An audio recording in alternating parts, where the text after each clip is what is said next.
अस्सलामुअलैकुम।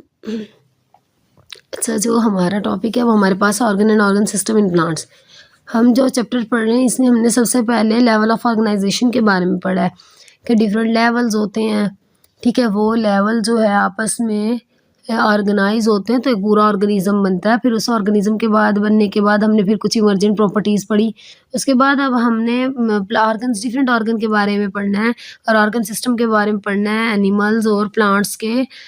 और अब हमने जो टॉपिक पढ़ना है वो हमारे पास है organ and organ system in plants. सबसे पहले हम डिस्कस करेंगे प्लांट्स के ऑर्गन्स के बारे में कि प्लांट्स के अंदर कौन कौन से ऑर्गन्स होते हैं। फिर हम ऑर्गन सिस्टम के बारे में पढ़ेंगे।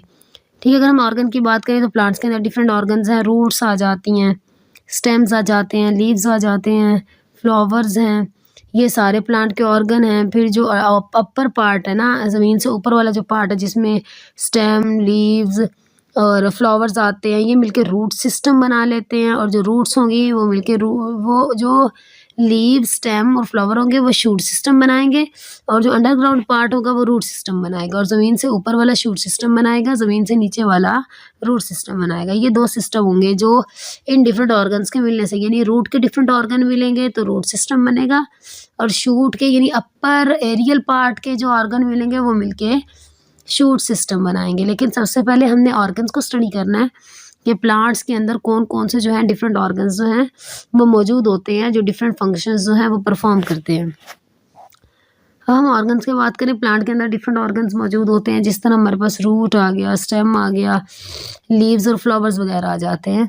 ये प्लांट के डिफरेंट ऑर्गन्स मौजूद हैं जो डिफरेंट टिश्यूज़ से एक जैसे फंक्शन परफॉर्म करने वाले टिश्यूज़ जो हैं वो मिले हैं, तो उनके मिलने से ये डिफरेंट जो है ऑर्गन्स मिले हैं प्लांट के अंदर। तो प्लांट जो है उसके अंदर इतने कॉम्प्लेक्स जो है सिस्टम या कॉम्प्लेक्स फंक्शंस परफॉर्म नहीं होते, इसलिए इनका जो ऑर्गन और ऑर्गन सिस्टम लेवल होता है ना वो इतना ज़्यादा कॉम्प्लेक्स नहीं होता। अच्छा, अगर हम बात करें रूट्स की, तो रूट्स क्या होते हैं? Roots are usually found underground. अच्छा, सबसे पहले हम बात करें तो ये लोकेशन की बात हो रही है कि ये कहाँ मौजूद होते हैं। ये अंडरग्राउंड ज़मीन के नीचे मौजूद होती हैं। Roots anchor the plant in soil. Anchor का मतलब होता है अटैच करना। ये क्या करती हैं? ये ज़मीन के साथ जो है पौधे को अटैच करके रखती हैं। एक ये इन रूट्स का फ़ायदा पौधों को भी और ज़मीन को भी। एक तो ये ज़मीन के पार्टिकल्स को आपस में अटैच करके रखती है तो वो बारिश की वजह से इधर-उधर बिखरते नहीं हैं। दूसरा ये पौधे को जो है वो सहारा देती है, पौधे को अटैच करके रखती है ज़मीन के साथ, ताकि अगर कोई हवा वगैरह चले तो पौधा ना गिर जाए या इसकी डेथ ना हो जाए। मुरझाने वाला ये सारा प्रोसेस इसके कंट्रोल में है ना, क्योंकि इससे पानी की मूवमेंट करवानी है। पानी की मूवमेंट होगी तो पानी पौधों को जाएगा प्रॉपर, पौधा मुरझा नहीं सकेगा, प्रॉपर न्यूट्रिएंट्स मिलेंगे। तो ये सारा काम रूट्स का होता है। रूट्स एंकर यानी अटैच करता है प्लांट्स को सॉइल के साथ। इसके अलावा वाटर जो एसेंशियल न्यूट्रिएंट्स, इंपॉर्टेंट न्यूट्रिएंट्स या मिनरल्स होते हैं ना, उसको एब्जॉर्ब करता है ज़मीन से।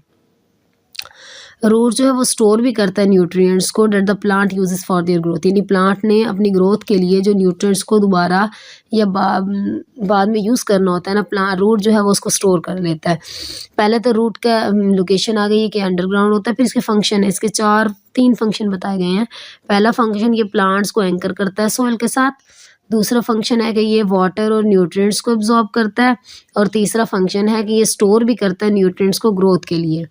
उसके बाद अगर हम स्टेम की बात करें तो स्टेम हमारे पास ज़मीन के ऊपर वाला हिस्सा होता है जिस पे लीव्स और फ्लावर लगे होते हैं, जो ग्रीन कलर का होता है। इसको हम क्या बोलते हैं? अच्छा, छोटे प्लांट्स में तो ये ग्रीन कलर का होता है, लेकिन जब बड़े प्लांट्स होते हैं ये बार्क का, लकड़ी वाला हो जाता है, इसको भी स्टेम बोलते हैं।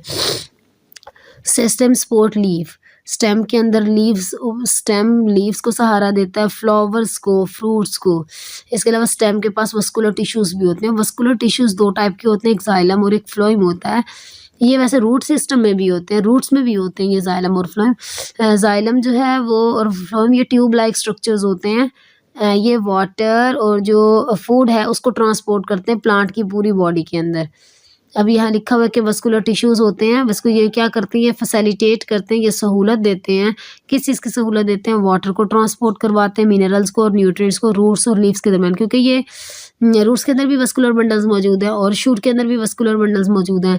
तो जब पौधे जो है पानी को एब्ज़ॉर्ब करते हैं ज़मीन से, तो वो जाइलम के अंदर ही एब्ज़ॉर्ब करेंगे ना, फिर जाइलम से रूट के जाइलम से वो शूट के जाइलम में जाएगा, फिर लीफ के जाइलम में जाएगा। मतलब पूरी बॉडी के अंदर ये जाइलम जो है ये फैले हुए होते हैं और जाइलम की वजह से ही पानी ट्रांसपोर्ट होता है। इसी तरह फ्लोएम भी पूरे प्लांट में फैला होता है। इसी की वजह से फूड जो लीव्स में बनती है वो पूरी बॉडी के अंदर जो है वो ट्रांसपोर्ट की जाती है। उसके बाद अगर हम लीव्स की बात करें, लीव्स जो है वो प्राइमरी सोर्स है फोटोसिंथेसिस और ट्रांसपायरेशन का। फोटोसिंथेसिस क्या होता है? फोटोसिंथेसिस एक ऐसा प्रोसेस है जिस प्रोसेस के ज़रिए पौधा अपनी जो है वो खुराक बनाता है, ग्लूकोज़ बनाता है। और ये हमने पढ़ा भी था कि लीव्स के अंदर एपिडर्मल सेल्स होते हैं। अभी पढ़ा है सेल वाले चैप्टर में, स्पेशलाइज्ड सेल में एपिडर्मल सेल्स के बारे में। डी सेल वाले चैप्टर में स्पेशलाइज्ड सेल्स पढ़े थे, उसके अंदर एपिडर्मल सेल पढ़ा था। फिर पढ़ा था कि एपिडर्मल सेल्स लीफ में होते हैं, उनके अंदर क्लोरोप्लास्ट मौजूद होता है, क्लोरोप्लास्ट में क्लोरोफिल होता है। क्लोरोफिल ऐसा पिगमेंट है जो लाइट को अब्सॉर्ब करवा के फोटोसिंथेसिस करवाता है। ठीक है, फोटोसिंथेसिस के बारे में तो आप जानते हो कि फोटोसिंथेसिस एक ऐसा प्रोसेस है जिसमें पौधा हवा से कार्बन डाइऑक्साइड लेके, ज़मीन से पानी लेके, सूरज की मौजूदगी में खुराक बनाता है। इसको फोटोसिंथेसिस बोलते हैं। और ट्रांसपायरेशन एक ऐसा प्रोसेस है जिस प्रोसेस में पौधा जो है अपनी बॉडी के अंदर से एक्स्ट्रा जो वाटर है वो लीव्स से वेपर की फॉर्म में, बुखारात की फॉर्म में रिमूव करवा देता है। इसको ट्रांसपायरेशन बोलते हैं। आगे डेफिनेशन लिखी भी है, ट्रांसपायरेशन जो है वो लीव्स में होती है। ये होता है क्या? लॉस ऑफ वाटर वेपर्स, पानी का बुखारात बन के उड़ जाना स्मॉल पोर्स, छोटे छोटे सुराखों के जरिए। इसको जो छोटे सुराखों को क्या बोलते हैं? स्टोमेटा। स्टोमेटा छोटे छोटे होल्स होते हैं जो लीफ के लोअर एपिडर्मस में ज़्यादातर मौजूद होते हैं। ये ट्रांसपायरेशन में, गैसियस एक्सचेंज में, फोटोसिंथेसिस में, सेलुलर रेस्पायरेशन में इन्वॉल्व होते हैं। उसके बाद लास्ट ऑर्गन की बात करें तो फ्लावर है। Last organ flower reproductive part है। अच्छा, ये जितने भी पार्ट है ना, पहले हमने पढ़े हैं रूट, स्टेम और लीव्स, ये वेजिटेटिव पार्ट है। वेजिटेटिव पार्ट ऐसे पार्ट होते हैं जो वेजिटेबल के तौर पे यानी खाने के तौर पे इस्तेमाल होते हैं, लेकिन इनसे जो है ए सेक्शुअल रिप्रोडक्शन भी हो जाती है, यानी इसको हम कट वगैरह करके इनसे नया पौधा उगा सकते हैं, ए सेक्शुअल रिप्रोडक्शन करवा सकते हैं, यानी इनके ज़रिए इनमें माइटोसिस हो सकती है, माइटोसिस के ज़रिए एक नया पौधा जो है वो बन सकता है।